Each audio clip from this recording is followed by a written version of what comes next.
Hola, bienvenidos a este segundo vídeo podcast de Sysmex. En este caso vamos a repasar los mensajes científicos del pasado Congreso Español de la Mama, del 7CEMA, que se celebró en Madrid del 16 al 18 de octubre. Para ello tenemos el honor de contar con dos grandes nombres en el mundo del cáncer de mama.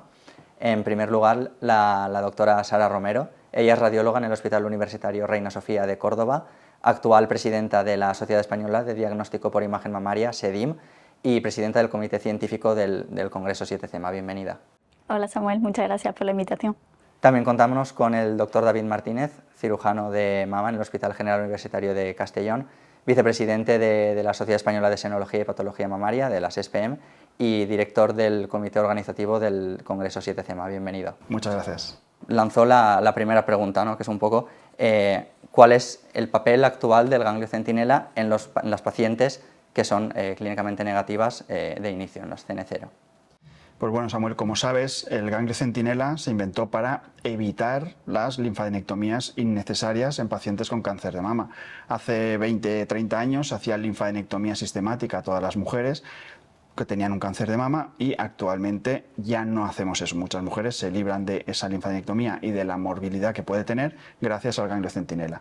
El ganglio centinela sigue siendo a día de hoy el estándar para la estadificación axilar, tanto las guías de la NCCN como la de las SPEM, como todas las guías internacionales recogen el ganglio centinela como la forma de saber si la axila está afectada cuando tenemos un cáncer de mama, la mejor forma que tenemos. Es verdad que ahora hay una serie de casos en los que incluso se va un pasito más allá para intentar evitar hacer el ganglio centinela. Algunos casos muy concretos, que luego hablaremos si quieres de los casos que son, en los que ya no sería ni siquiera necesario hacerlo en el estudio Sound, en INSEMA. Hay varios trabajos ya que dicen en estas mujeres podemos evitarnos la biopsia del ganglio centinela, que aunque tiene mucha menos morbilidad que la linfadenectomía axilar, pues sigue teniendo su parte también.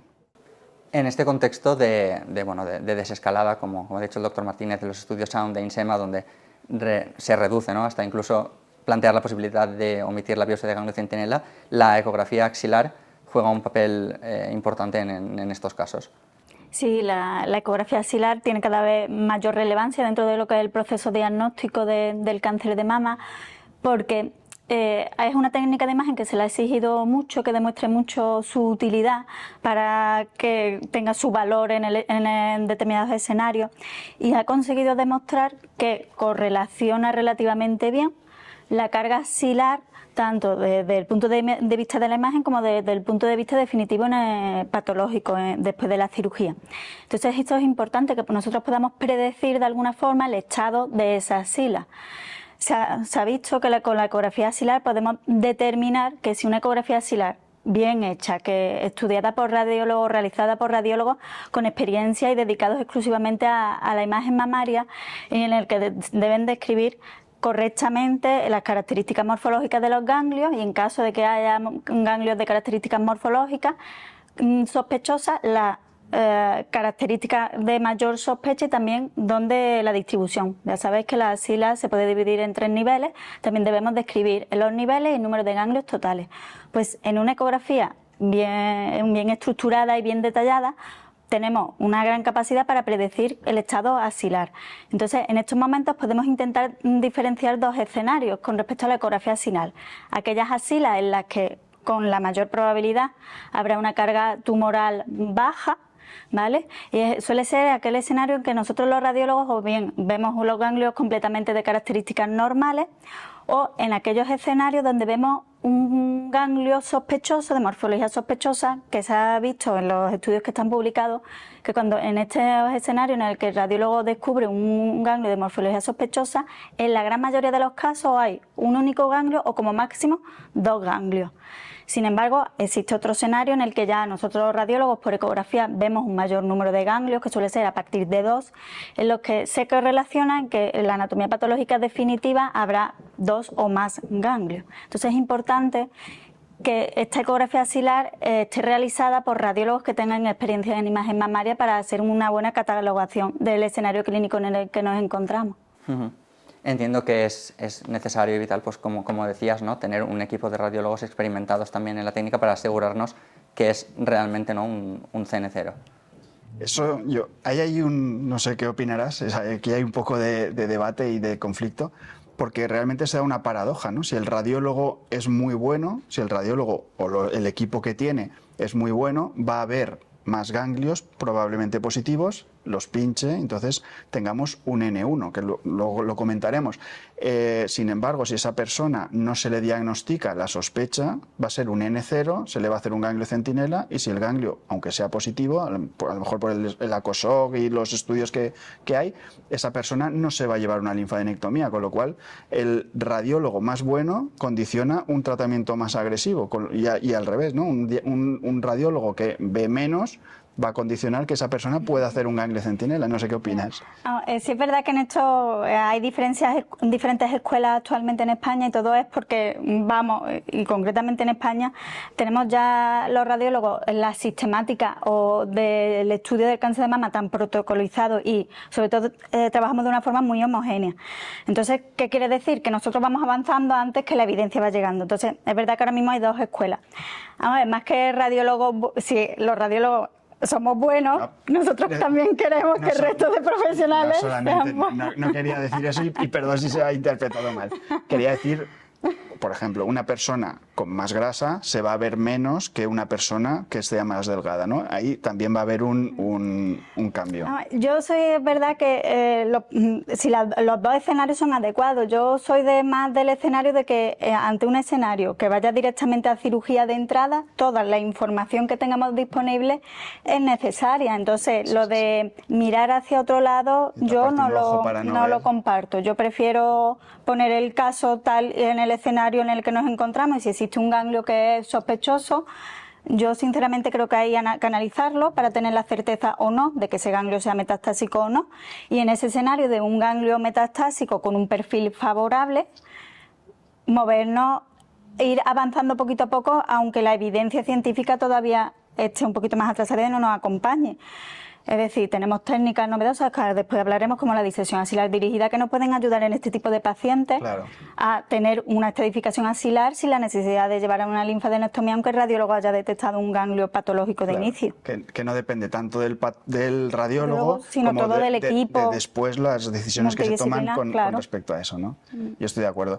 Probablemente el Senomag que se está realizando ahora, el Ultra, está ahora en marcha y probablemente nos dé más información sobre eso. Yo lo he dicho un poco para suscitar el debate y la polémica, ¿eh? Y volviendo a este escenario de un poco de omisión de biopsia selectiva de ganglio centinela, sí que es verdad que los estudios que se han publicado dan poca información, ¿no?, sobre el tratamiento radioterápico, y da la sensación que se está desescalando a nivel quirúrgico y escalando a nivel de tratamiento sistémico y radioterápico, ¿no? ¿Hubo consenso en el Congreso en cuanto a la posibilidad de implantar estos criterios para evitar de forma... Con respecto a lo de no hacer la linfadenectomía, yo creo que hay bastante consenso, y la gente está, en el caso de mujeres mayores, posmenopáusicas, más de 70 años, buen pronóstico, luminales A, ecografía negativa, todo esto yo creo que hay bastante consenso en no realizar el ganglio centinela, pero también hay consenso en que no podemos desescalar a nivel quirúrgico y escalar a nivel radioterápico. No es cambiar una morbilidad por otra, sino buscar el mejor escenario para tener la menor morbilidad para la paciente, ¿no? Y eso sí que todavía hay estudios en marcha también que nos dirán en unos años en ese escenario cuál es la mejor actitud, pero ahora estamos un poco en el debate. Y todos los congresos se habla de esto, porque es un tema que no está claro y que los profesionales tenemos que saber qué hacer en cada situación, y que los comités multidisciplinares tengan una base científica para que cada caso se pueda debatir. Cambiando a un poco de escenario, ¿no?, los pacientes que son positivos de inicio, esta desescalada, ¿no?, ¿por dónde pasaría? Has comentado la técnica de la disección axilar dirigida, la DAD o la TAD. ¿Esto sería una vía también factible, ¿no?, para desescalar por ese lado? Sí, el problema inicial que hubo en las pacientes que tenían axilar afectada de inicio y iban a tratamiento de quimioterapia neoadyuvante, se vio que tienen hay ciertos subgrupos que suelen ser los HER2 positivos y los triple negativos, que tienen una alta respuesta patológica tanto en la mama como en la axila. ¿Qué es lo que pasa? Que la técnica de la biopsia selectiva del ganglio centinela, cuando se empezaron a realizar estos tipos de tratamientos, al inicio, claro, no se sabía exactamente, sobre todo eso lo podrá decir más David que yo, cómo realizarlo, si realizarlo antes del tratamiento de quimioterapia, si después se hicieron varios estudios, se vio que la técnica era adecuada incluso después de la quimioterapia. Lo que pasa es que los tratamientos de quimioterapia suelen producir cambios, modificaciones en los drenajes axilares. Entonces se vio que la tasa de falsos negativos del ganglio centinela aumentaba ligeramente con respecto a las señoras que no habían ido a quimioterapia en adyuvante. Por eso se estudió si había alguna forma de extirpar con mayor seguridad los ganglios que habían sido de inicio patológico, y fue cuando se desarrolló la técnica de la disección axilar dirigida, que en realidad consiste en unir tanto el marcaje del ganglio patológico inicial, normalmente marcamos un único ganglio, el más caudal o el más sospechoso, y posteriormente, finalizada la quimioterapia en adyuvante del tratamiento, si la paciente tiene una respuesta radiológica completa por imagen, tanto de la mama de la axila, la indicación es realizar la disección axilar dirigida, que sería extirpar el ganglio marcado junto con los ganglios centinela. Como dices, eso que hace entre 5 años a lo mejor no estaba claro, ahora ya hay bastante consenso y la gente está bastante, digamos, de acuerdo en que después de una neoadyuvancia con un ganglio, claro, hasta 4 ganglios, eso es debatible, el límite que establecemos por arriba, pero con 1 o 2 ganglios que eran positivos previamente, la disección axilar dirigida, en la que sacas el ganglio centinela y sacas el ganglio que previamente era positivo y que está marcado, que hay diferentes formas de marcaje, etcétera, si en esa circunstancia hay bastante consenso de que es la mejor opción, y todas las guías, la alemana que se publicó ahora no sé si en septiembre o en julio de 2025, ya lo recoge y ya está establecido como el estándar, ¿no? Y para esta disección axilar dirigida, ¿cómo se realiza el marcaje y cuáles son los puntos críticos de esto? Y también, ¿no?, que también surgió este debate en el Congreso, ¿cómo es la mejor forma de valorar esta respuesta a la terapia neoadyuvante? El marcaje normalmente utilizan o clips marcadores o semillas. Es verdad que todos los hospitales que tienen disponibles las semillas, ya sean magnéticas o radiactivas, suelen elegir este tipo de marcaje porque es mucho más cómodo para lo que es el proceso asistencial completo, ya que si tú marcas de inicio con semilla el ganglio patológico, ya te ahorras el siguiente paso de tener que buscarlo o detectarlo una vez finalizada la quimioterapia, el tratamiento, ya que las semillas se detectan muy bien en el momento del quirófano, bien por ecografía o por sonda en caso de que sean radiactivas magnéticas. Entonces esto te ahorra una consulta, una citación en la sala de ecografía. También, aparte de ahorrar el momento de la ecografía, es que los problemas que tuvimos al inicio de marcar la axila, que lo hacíamos con marcadores o clips, es que, claro, son marcadores muy pequeños, que la axila tiene bastante grasa, y estos marcadores se ven muy ecogénicos por ecografía. Entonces, al normalizarse los ganglios, era difícil diferenciar lo hiperecogénico, que se ve como blanco, del marcador de la grasa de la axila, que también es blanquita. Entonces nos costaba bastante detectar estos marcadores, y después, claro, tienes que señalar al cirujano dónde está el marcador. Entonces utilizábamos arpones. Los arpones es una técnica de marcaje que es muy fácil de usar, lo que pasa que en axila es un poco más incómodo para la paciente, un poco sensible para realizarlo. Entonces, la verdad que cuando empezaron a salir las semillas fue una gran ventaja para los radiólogos, y ya prácticamente en todos los hospitales que tienen la posibilidad de utilizarla es el método de elección para realizar el marcaje, porque lo pones al inicio y sabes que ya esa parte ya la tienes bien estudiada y bien controlada, y no se van a perder y es fácilmente detectable. A la hora del posicionamiento, es verdad que lo que te recomiendan, claro, como cuando tú tienes un ganglio patológico, cuando la señora tiene un ganglio patológico, lo que se aumenta es la cortical del ganglio. Entonces, claro, eso es lo que va a reducirse en el tratamiento. Entonces, lo mejor o lo más indicado es colocarlo, si el hilio graso de la adenopatía sigue visible, que lo coloques dentro del hilio graso, ya que esa es la estructura anatómica del ganglio que no se va a modificar, ya que la cortical se va a modificar. Entonces, si lo dejas puesto en la cortical, al reducirse se puede migrar un poco la semilla al marcador y al final quedar en la grasa de alrededor del ganglio. Entonces ya la determinación es un poco más difícil, pero vamos, que las semillas suelen ir muy bien y el desplazamiento es prácticamente mínimo, definimos y en la mayoría se detectan fácilmente en el momento del quirófano, y encima han demostrado que la tasa de concordancia entre el ganglio marcado y el ganglio centinela es muy alta. A nivel cirugía, la TAD, la disección axilar dirigida, entiendo que también es algo que está entrando, ¿no? Bueno, ya, yo creo que ya ha entrado, ya creo que ya no hay mucho lugar a dudas. Lo que comentabas, que también aportando un poquito más desde el punto de vista quirúrgico, que me preguntas, no solamente a nivel de técnica, que es mucho más sencillo localizar si ya tienes experiencia en localizar el ganglio centinela, localizar una semilla también es bastante más sencillo que seguir el arpón, pues muchas veces se desplaza del camino, esto ya es un tema más técnico, ¿no? Pero del camino de rayos hasta el quirófano se puede mover al cambiar de camilla. Organizativamente, si lo tienes ya colocado, puedes programar cuando tú quieras, no dependes de que haya ese día de radiólogo, que a primera hora lo puedes programar cuando quieres, porque luego las programaciones quirúrgicas también son más complicadas, con lo cual todo va a favor, ¿no? Todo va a favor. Y en cuanto a la valoración, ¿no?, de la respuesta a la terapia neoadyuvante, también se debatió, ¿no?, un poco si resonancia, si la mamografía de contraste incluso. Sí, una cosa, nosotros valoramos dos estructuras, la mama, la respuesta en la mama y la respuesta en la axila. Es verdad que la respuesta en la mama, tradicionalmente lo hemos hecho, la prueba más sensible que tenemos es con resonancia, porque lo que más te va a indicar el tipo de respuesta es cómo se modifica la captación real que la lesión tiene con el contraste. Normalmente nosotros respuesta radiológica completa es cuando no vemos nada de captación o de realce. Ahora, la resonancia, ya digo, es una técnica muy sensible, pero es verdad que su disponibilidad en muchos centros es menor, porque las resonancias suelen ser compartidas con el resto de secciones de los servicios de radiodiagnóstico.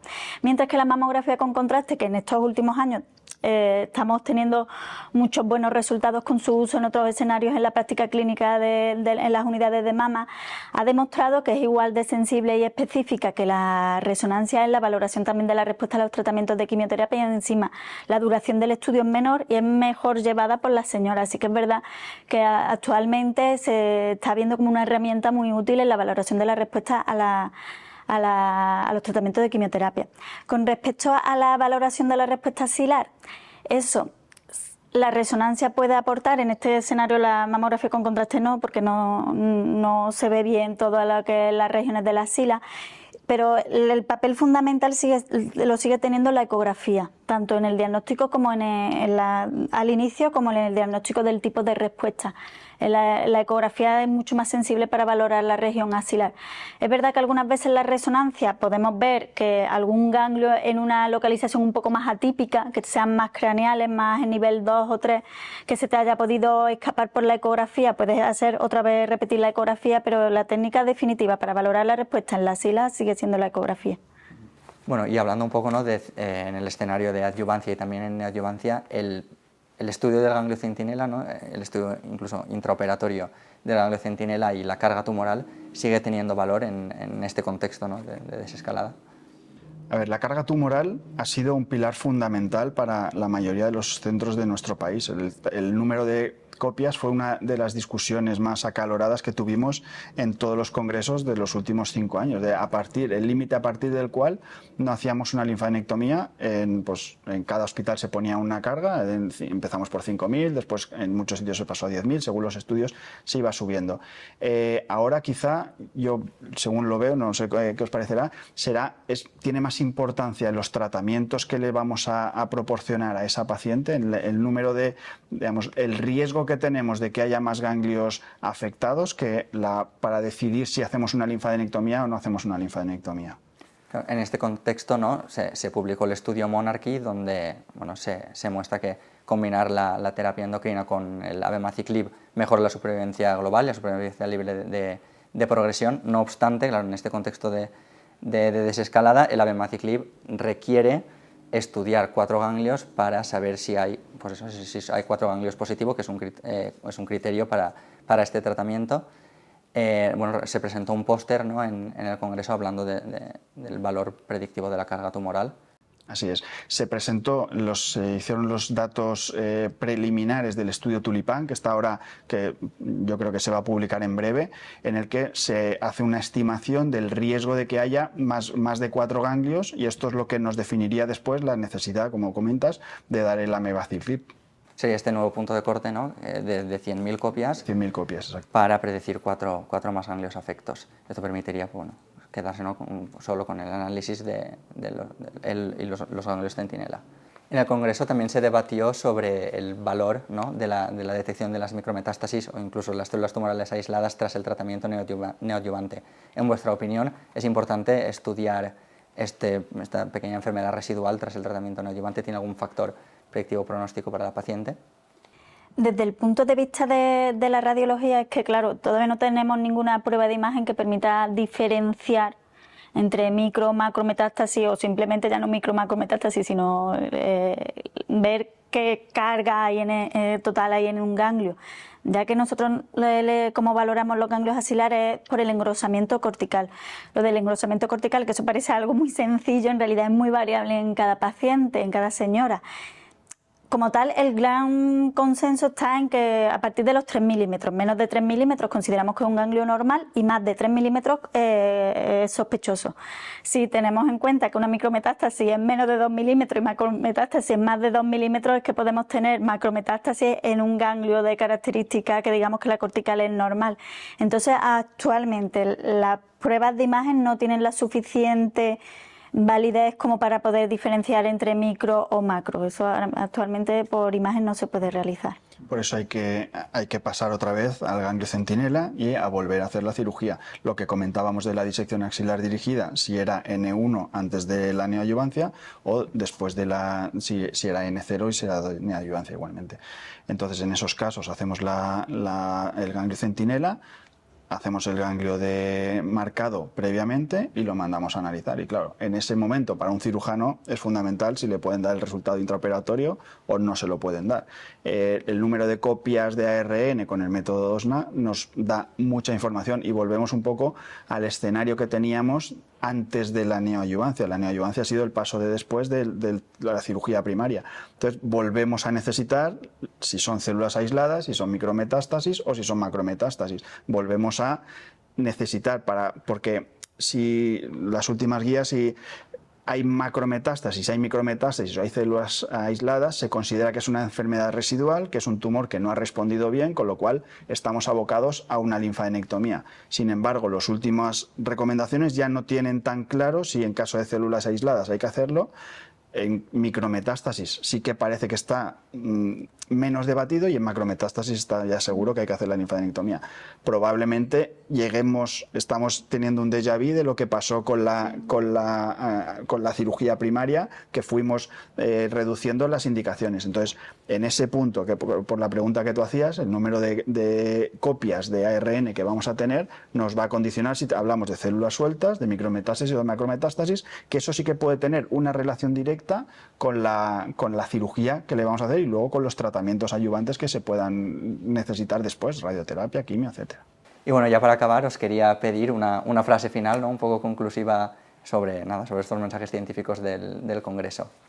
Pues yo lo que diría es que la desescalada total es el final del viaje, pero que todavía nos queda un apasionante camino que recorrer. Y seguro que a lo largo de este camino, en el próximo CEMA, tendremos un encuentro donde seguiremos hablando de la axila.